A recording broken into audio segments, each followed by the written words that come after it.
ವಿಜಯಪುರ ಜಿಲ್ಲೆ ಮುದ್ದೇಬಿಹಾಳ ತಾಲೂಕಿನ ನಾಗರಬೆಟ್ಟ ಗ್ರಾಮದ ರವಿಚಂದ್ರ ದೇವಪ್ಪ ಮಾದರಿ ಎಂಬ ಯುವಕನನ್ನ ಬಾಗೇವಾಡಿ ತಾಲೂಕಿನ ಹಂಗಿರಗಿ ಕ್ರಾಸ್ ಬಳಿ ಕ್ರೂರ ಮತ್ತು ಬರ್ಬರವಾಗಿ ಕೊಲೆ ಮಾಡಿದ ಖಂಡಿಸಿ ತಪ್ಪಿತಸ್ಥರನ್ನು ತಕ್ಷಣ ಬಂಧಿಸುವುದು ಹಾಗೂ ವಿವಿಧ ನ್ಯಾಯಸಮ್ಮತ ಬೇಡಿಕೆಗಳನ್ನು ಈಡೇರಿಸಲು ಆಗ್ರಹಿಸಿ ಅಂಬೇಡ್ಕರ್ ಸೇವಾ ಹಾಗೂ ವಿವಿಧ ಸಂಘಟನೆಗಳ ಒಕ್ಕೂಟ ವತಿಯಿಂದ ಇಂದು ತಾಳಿಕೋಟೆ ಪಟ್ಟಣದಲ್ಲಿ ಕೊಲೆ ಮಾಡಿದ ಆರೋಪಿಗಳನ್ನು ಬಂಧಿಸುವಂತೆ ಆಗ್ರಹಿಸಿ ಪ್ರತಿಭಟನೆ ಮೆರವಣಿಗೆ ನಗರದ ಪ್ರವಾಸಿ ಮಂದಿರದಿಂದ ಪ್ರಾರಂಭವಾಗಿ ಬಸವೇಶ್ವರ ವೃತ್ತ ಹಾಗೂ ಅಂಬೇಡ್ಕರ್ ವೃತ್ತ ಹಾಗೂ ಕತ್ರಿ ಬಜಾರ್ ಮಾರ್ಗದಿಂದ ತಹಸೀಲ್ದಾರ್ ಕಚೇರಿಗೆ ತೆರಳಿತು. ತಹಸೀಲ್ದಾರ್ ಮುಖಾಂತರ ಘನವ್ಯಕ್ತಿ ರಾಜ್ಯಪಾಲರಿಗೆ ಮನವಿ ಪತ್ರ ಸಲ್ಲಿಸಲಾಯಿತು.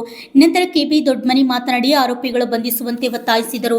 ಬಸವರಾಜ್ ಸಿದ್ದಾಪುರ್ ಮಾತನಾಡಿ ಪೊಲೀಸ್ ಇಲಾಖೆಯ ಆರೋಪಿಗಳನ್ನು ಬಂಧಿಸುವಲ್ಲಿ ನಿರ್ಲಕ್ಷ್ಯ ತೋರುತ್ತಿದ್ದಾರೆ ಎಂದು ಕಿಡಿಕಾರಿದರು. ಟಿಎಸ್ಎಸ್ ಅಂಬೇಡ್ಕರ್ ಧ್ವನಿ ಚಂದ್ರಕಾಂತ್ ಎಸ್ ಕಾದ್ರೋಳಿ ಬಣ್ಣದ ಜಿಲ್ಲಾಧ್ಯಕ್ಷರಾದ ಬಾಲಚಂದ್ರ ಹುಲ್ಲೂರ್ ಮಾತನಾಡಿ ನ್ಯಾಯವು ಮುಗ್ಧದ ಸಮಾಜಕ್ಕೆ ಇಲ್ಲದಂತಾಗಿದೆ, ಕ್ರೂರ ಮತ್ತು ಪ್ರಭಾವಿ ವ್ಯಕ್ತಿಗಳಿಗೆ ಆಸರೆಯಾಗಿದೆ ಎಂದು ದೂರಿದರು.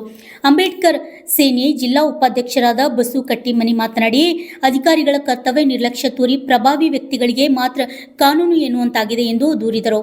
ಡಿಎಸ್ಎಸ್ ಅಂಬೇಡ್ಕರ್ ಧ್ವನಿ ಚಂದ್ರಕಾಂತ್ ಕಾದ್ರೋಳಿ ಬಣ್ಣದ ತಾಲೂಕು ಅಧ್ಯಕ್ಷರಾದ ರಮೇಶ್ ದೊಡ್ಡಮನಿ ಸಾಸ್ನೂರು ಮಾತನಾಡಿ ಅಧಿಕಾರಿಗಳು ಪ್ರಭಾವಿ ವ್ಯಕ್ತಿಗಳ ಕೈಗೊಂಬೆಯಾಗಿದ್ದಾರೆ. ಬಡವರಿಗೆ ಸಹಾಯ ಮಾಡಿದರೆ ಬಡವರು ಅಧಿಕಾರಿಗಳನ್ನು ದೇವರಂತೆ ಪೂಜಿಸುತ್ತಾರೆ ಎಂದು ಅಧಿಕಾರಿಗಳ ಕರ್ತವ್ಯ ನಿರ್ಲಕ್ಷ್ಯದ ಕುರಿತು ಹೇಳಿದರು. Lakshman Kalal RJ32 Kannada news Talikote.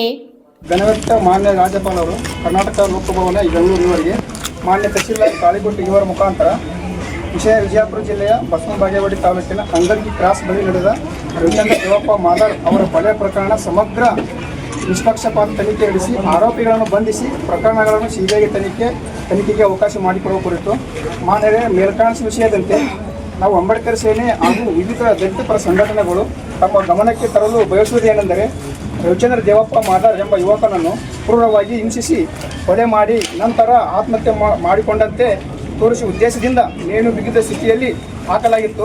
ಶವವನ್ನು ಕೆಳಗೆ ಇಳಿಸಿದಾಗ ರಕ್ತ ಸೋರುತ್ತಿತ್ತು. ಕಂಡಾಗ ತೀಕ್ಷ್ಣವಾಗಿ ಗಮನಿಸಿದಾಗ ಹೊಟ್ಟೆಗೆ ಮತ್ತು ಮರ್ಮಂಗಕ್ಕೆ ಮಾರ್ಕಾಸ್ತ್ರಗಳಿಂದ ಹಿಡಿದಿದ್ದು ಗೊತ್ತಾಯಿತು.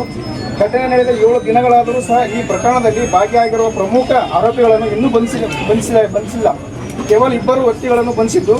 ಪ್ರಮುಖ ಆರೋಪಿಯಾದ ಘಟನೆಯ ಸೂತ್ರಧಾರಿಯಾದ ಮಲ್ಲಿಕಾರ್ಜುನ್ ಮದರಿ ಈತನೇ ಘಟನೆಯ ಪ್ರಮುಖ ರೂವಾರಿಯಾಗಿದ್ದು ಈತನನ್ನು ಎತ್ರಿ ಮಾಡಿದ್ದು ಈತನ ಬಂಧನಕ್ಕೆ ಹಿಂದೇಟು ಹಾಕುತ್ತಿದ್ದಾರೆ. ಮಲ್ಲಿಕಾರ್ಜುನ್ ಮದರಿ ಈತನನ್ನು ಪ್ರಥಮ ದರ್ಜೆ ಗುತ್ತಿಗೆದಾರರಾಗಿದ್ದು ಹಲವು ಶಿಕ್ಷಣ ಸಂಸ್ಥೆಗಳನ್ನು ಹೊಂದಿದ್ದಾರೆ ಮತ್ತು ರಾಜಕೀಯ ಪ್ರಭಾವಿತ ವ್ಯಕ್ತಿಯಾಗಿದ್ದು ಈ ರೀತಿ ಅಮಾನವೀಯವಾಗಿ ಕೃತ್ಯವೆಸಗಿದವರು ಅವನ ವಿರುದ್ಧ ಯಾವುದೇ ಕ್ರಮ ಕೈಗೊಳ್ಳುತ್ತಿಲ್ಲ. ಜಿಲ್ಲೆಯಲ್ಲಿ ಒಂದು ರೀತಿಯ ರೌಡಿ ವರ್ತನೆಯನ್ನು ತೋರಿಸುತ್ತಾ ನನ್ನ ಏನೂ ಮಾಡೋಕ್ಕೆ ಆಗಲ್ಲ ಎನ್ನುವ ಅಹಂಕಾರದ ವರ್ತನೆಯನ್ನು ತೋರಿಸುತ್ತಿದ್ದಾನೆ.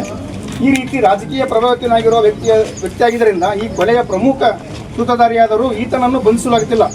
ಆತನ ವಿರುದ್ಧ ಸಾಕಷ್ಟು ಆರೋಪಗಳು ಮತ್ತು ನಿಖರ ಮಾಹಿತಿ ಇದ್ದರೂ ಸಹ ಇದುವರೆಗೆ ಬಂಧನವಾಗಿಲ್ಲ. ಇದರಿಂದ ಸಾರ್ವಜನಿಕರಲ್ಲಿ ಕಾನೂನಿನ ಮೇಲೆ ನಂಬಿಕೆ ಕುಸಿಯುತ್ತಿದ್ದು ಅನ್ಯಾಯವಾದ ಕುಟುಂಬಗಳಿಗೆ ನ್ಯಾಯ ದೊರೆಯುವ ಬಗ್ಗೆ ಅನುಮಾನ ಉಂಟಾಗಿದೆ. ಪ್ರಕರಣದಲ್ಲಿ ತನಿಖೆಯಲ್ಲಿ ರಾಜಕೀಯ ಒತ್ತಡ ಮತ್ತು ಪ್ರಭಾವ ಬೀರುತ್ತಿರುವ ಶಂಕೆ ವ್ಯಕ್ತವಾಗಿದೆ. ಇದರಿಂದಾಗಿ ನಿಜವಾದ ಆರೋಪಿಗಳ ವಿರುದ್ಧ ಕಾನೂನು ಕ್ರಮ ಕೈಗೊಳ್ಳುತ್ತವಾದ್ದರಿಂದ ಸಾಕ್ಷಿದಾರರು ಮತ್ತು ಮೃತರ ಕುಟುಂಬದ ಸದಸ್ಯರಲ್ಲಿ ಭಯವಾದ ವಾತಾವರಣ ನಿರ್ಮಾಣವಾಗಿದೆ. ಆದ್ದರಿಂದ ತಮ್ಮ ಗೌರವಾನ್ವಿತ ಅಧಿಕಾರದ ಮೂಲಕ ರಾಜ್ಯ ಸರ್ಕಾರ ಮತ್ತು ಸಂಬಂಧಿಸಿದ ಪೊಲೀಸ್ ಅಧಿಕಾರಿಗಳಿಗೆ ಸೂಕ್ತ ನಿರ್ದೇಶನ ನೀಡಬೇಕಾಗಿ ವಿನಮ್ರವಾಗಿ ಬೇಡಿಕೊಳ್ಳುತ್ತೇವೆ. ಹಕ್ಕುತ್ತಾಯಗಳು ಕೊಲೆ ಪ್ರಕರಣದ ಎಲ್ಲ ಆರೋಪಿಗಳನ್ನು ವಿಶೇಷವಾಗಿ ಪ್ರಭಾವಿ ಆರೋಪಿಯನ್ನು ತಕ್ಷಣ ಬಂಧಿಸಲು ಕ್ರಮ ಕೈಗೊಳ್ಳಬೇಕು. ಸಾಕ್ಷಿದಾರರು ಮತ್ತು ಹಾಗೂ ಮೃತರ ಕುಟುಂಬಕ್ಕೆ ಸೂಕ್ತ ರಕ್ಷಣೆ ಒದಗಿಸಬೇಕು. ಮಲ್ಲಿಕಾರ್ಜುನ್ ಮದರಿ ಆರ್ಥಿಕವಾಗಿ ರಾಜಕೀಯವಾಗಿ ಹೆಚ್ಚಿನ ಪ್ರಭಾವ ಹೊಂದಿರುವುದರಿಂದ ಸಾಕ್ಷಿಗಳನ್ನು ನಾಶಗೊಳಿಸುವ ಸಾಧ್ಯತೆ ಇರುವುದರಿಂದ ಆರೋಪಿಯ ಚರ ಮತ್ತು ಸ್ಥಿರ ಆಸ್ತಿಯನ್ನು ಮುಟ್ಟುಗೋಲು ಹಾಕಿಕೊಳ್ಳಬೇಕು. ಮಲ್ಲಿಕಾರ್ಜುನ್ ಮದರಿ ಮತ್ತು ಇತರೆ ಗುತ್ತಿಗೆದಾರರು ಭಾಗಿಯಿರುವುದರಿಂದ ಅಂತಹ ಗುತ್ತಿಗೆದಾರರ ಪರವಾನಗಿಯನ್ನು ಸರ್ಕಾರವು ತಕ್ಷಣದಿಂದಲೇ ಜಾರಿಗೆ ಬರುವಂತೆ ಸಂಪೂರ್ಣವಾಗಿ ರದ್ದು ಮಾಡಿಸುವುದು. ನೊಂದ ಕುಟುಂಬಕ್ಕೆ ಸೂಕ್ತವಾದ ಆರ್ಥಿಕ ಪರಿಹಾರ ಒದಗಿಸಬೇಕು. ಮೃತ ಕುಟುಂಬದ ಒಬ್ಬರಿಗೆ ಸರ್ಕಾರಿ ಉದ್ಯೋಗ ನೀಡಬೇಕು.